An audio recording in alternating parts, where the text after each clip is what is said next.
Hi, this is Matthew Cratter from Trader University, and today I want to talk about whether the S&P 500 is actually down on the year, down 28% in fact. If you're interested in learning trading and investing strategies that work in both bull and bear markets, be sure to hit that subscribe button. So if we look at the year-to-date return for the S&P 500, we can see that its price return, if we just measure the price of the index, is down 3.34% as of yesterday's close. But of course, you get paid a dividend while you're holding it. The dividend's been hovering around 2% for the year. We're almost halfway done with the year, which makes sense that would give you a little bit of a boost to your return.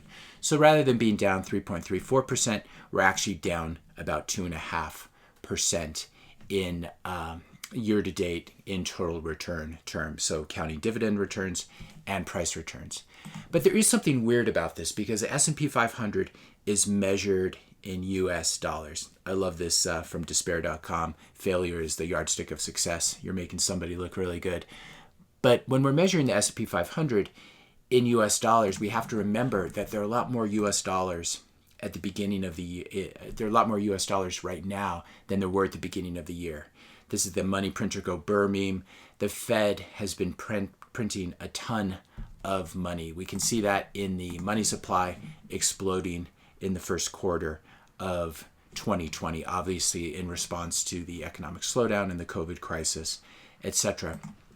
So I thought we'd look at S&P returns in different currencies to sort of measure what's really going on. So the red line here is the actual, what we just talked about, the S&P 500 price return down a little bit. I also added a blue line, which is the S&P 500 down, the S&P 500 adjusted for the dollar index, which is sort of a trade-weighted currency index. We can see that they're both, the S&P's down just about the same amount in both terms for the year, down approximately somewhere between 2 and 3%. Now let's look at the S&P 500 in different currency returns. We can see that these are all pretty much the same too. We have the S&P 500 in euros, S&P 500 measured in British pounds, S&P 500 measured in Australian dollars. Now you may ask why this even matters. Well, if you're holding, let's say you're holding Australian dollars and you would like to invest in the S&P 500, you need to sell those Australian dollars, buy US dollars, and then buy the index. And then when you're done investing, you sell the index, convert those US dollars back into Australian dollars, and that will be your real return in Australian terms. And if you live in Australia and you spend Australian dollars, obviously this is what matters to you most. It looks like the S&P 500 in terms of British pounds, British sterling is pound sterling is performing the best, basically flat on the year, and the S&P 500 in euros looks like it's performing the worst, but really flat to down 4%. Nothing that interesting. But these are all fiat currencies. While the Fed has been printing all this new money, all the other central banks have been printing more of their money too. So I think it's important to also look at the returns of the S&P 500 in real money terms. And the way you can measure something in real money terms, the sort of classic way obviously, is in gold. So here the red line is the S&P 500, just the regular index. In terms of gold prices, it's this light green line. And we can see here that in gold terms, at least as of yesterday's close, the S&P is down about 13%. Now, gold is a very old form of money. It's very scarce. It's hard to increase the supply. And so I think it's obviously gold is up a lot in all fiat terms. Gold has rallied in yen, in euro, in Australian dollars, and in US dollars in 2020 as the Fed and other central banks print more of their currencies. So if we look in terms of purchasing, actual purchasing power, if you've been holding the S&P, you now have the ability to purchase less gold. So the S&P has been losing purchasing power in terms of gold, down about 13%. If you had held gold instead, your purchasing power would have increased. The blue line here is the really interesting one, I think. These are all obviously year-to-date returns. The blue line showing down approximately 28%. This is the S&P in Bitcoin. If you were holding S&P for the first call it 6 months of this year, 5.5 months, you now can purchase fewer Bitcoin. Your purchasing power in both gold, in terms of being able to buy gold, and in terms of being able to buy Bitcoin, has gone down for the index as a whole. And this makes sense because fiat money, which is what stock indices are denominated in, the value of fiat money has been going down as well.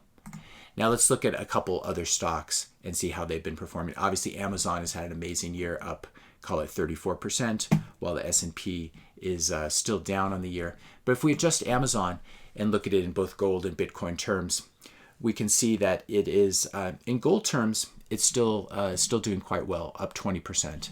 Not up quite as much, not up 34% in fiat US dollar terms, but up 20% in gold terms. So if you're holding Amazon and you've been holding it since the beginning of the year, you can now purchase more gold than you could at the beginning of the year. Always a good thing, especially because gold has been a great measurement of purchasing power over the past, call it 10,000 years or so. In the 1700s, an ounce of gold bought a really nice men's suit. Today, an ounce of gold still buys a really nice men's suit. That can give you an idea of purchasing power and gold as a store of value. So if you've been holding Amazon, you can now purchase more gold than you could at the beginning of the year. You're up about 20% versus gold. But what's interesting is Amazon is actually flat in Bitcoin terms. It's basically done nothing in Bitcoin terms. And what this suggests, I think this is especially interesting for an e-commerce giant, because eventually, if I'm correct, Amazon will price everything in Bitcoin.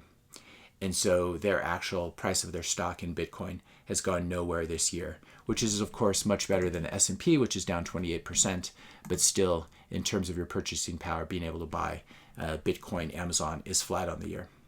Now let's look at a stock that I used to be quite a bear on, and I've since flipped and gone long, which has been definitely a good thing. Tesla is up in every term you can imagine. It's up 110% roughly in US dollar terms. It's up, let's see, call it 88% in gold terms. So in other words, if you've been holding Tesla this year, you can now buy 88% more gold. And in Bitcoin terms, it's up, call it 55, 56%.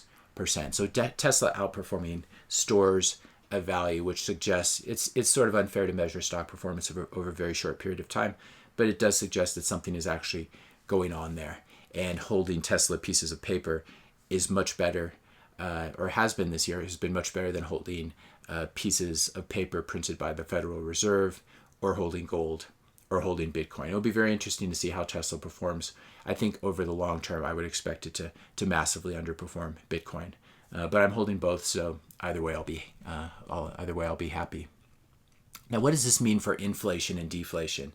I've been sort of circling around these terms, and I still have a couple of videos I need to do about it. But if we look at actually commodity price inflation, this is year-to-date performance of some really well-known commodities. The only commodities I see here that are up on the year: rough rice, orange juice, and oats. Oats up about 13%.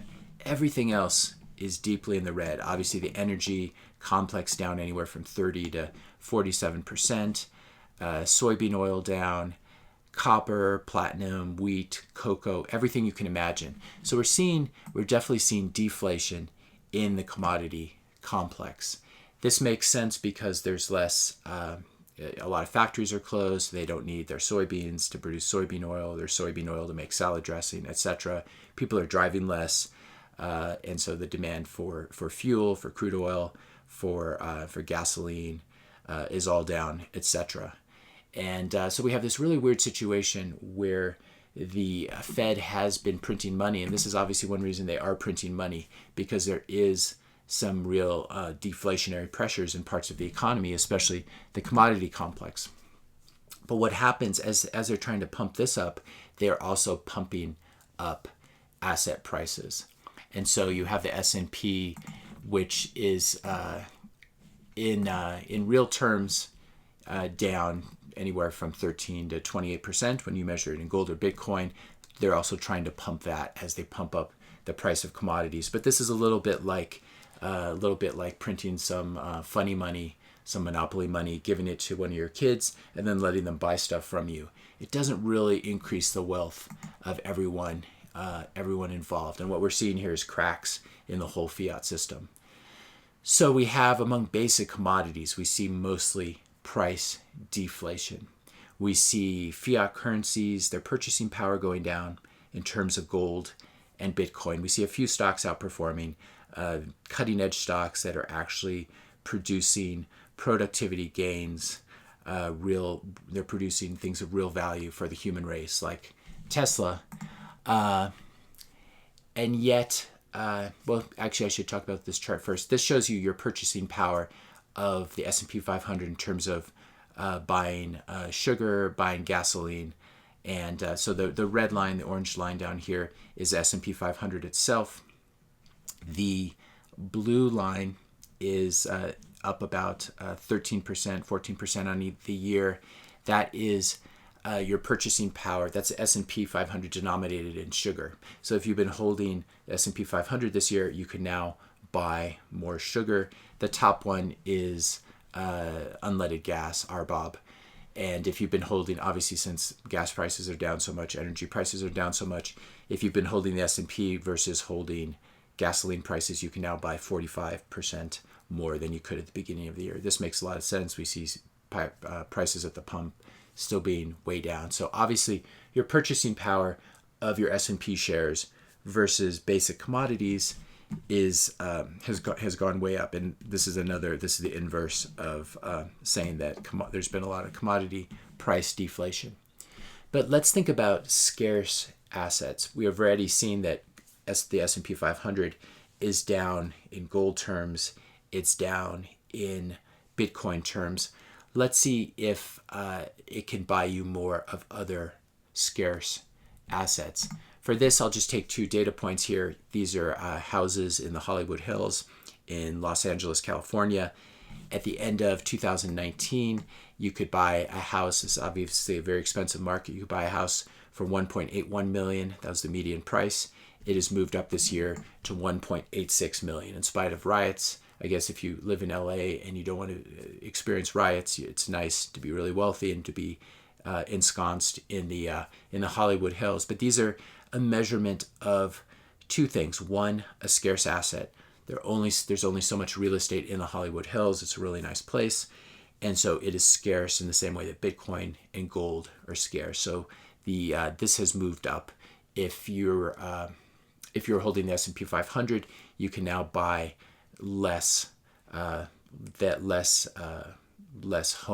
house in the Hollywood Hills than you could at the beginning of the year. Same for Palo Alto. Median price has moved up from 2.99 million to 3.09 million.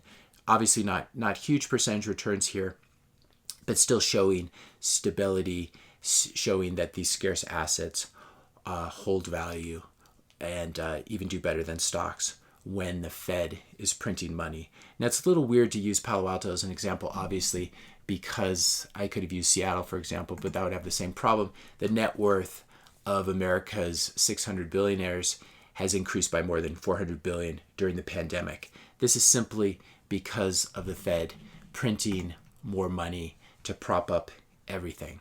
And this is a really mixed bag. Obviously, we're seeing riots. We're seeing a lot of social discontent. There are obviously other reasons for that as well. But I would suggest that the growing gap between the rich and the poor, that's highly exacerbated by the Fed printing money, trying to prop up the S&P 500, is contributing to wealth inequality and the wealth gap. So very strange situation where commodity prices are going down, but the prices of rare assets, the prices really of things that rich people buy, Hollywood Hills homes, Palo Alto homes, which are obviously tied to tech stocks as well, have been going up. The good news is that everyone can buy gold. Everyone can buy a little bit of gold. Everyone can buy a little bit of Bitcoin. These are assets that are extremely scarce. That Bitcoin is now about call it $9,500 per Bitcoin. You don't have to buy a whole Bitcoin. You can buy $5 or $10 worth of a Bitcoin. And in this way of doing this, you will actually be a few steps ahead of the U.S., all the billionaires in the U.S. who are not quite as much into Bitcoin as I think they will be in the coming future. So that's the suggestion. This is how we can think about the S&P possibly being down 28% on the year in terms of its purchasing power versus Bitcoin, or versus down about 13% in terms of its purchasing power of gold. Obviously, its ability to purchase Hollywood homes and Palo Alto homes has also gone down. So the index is not quite as close to flat as we would expect. Hit the subscribe and like button if you found this video helpful, and let me know your questions and comments in the comment section below. Thanks a lot for listening. Hope you're all doing well, and I'll see you in the next video.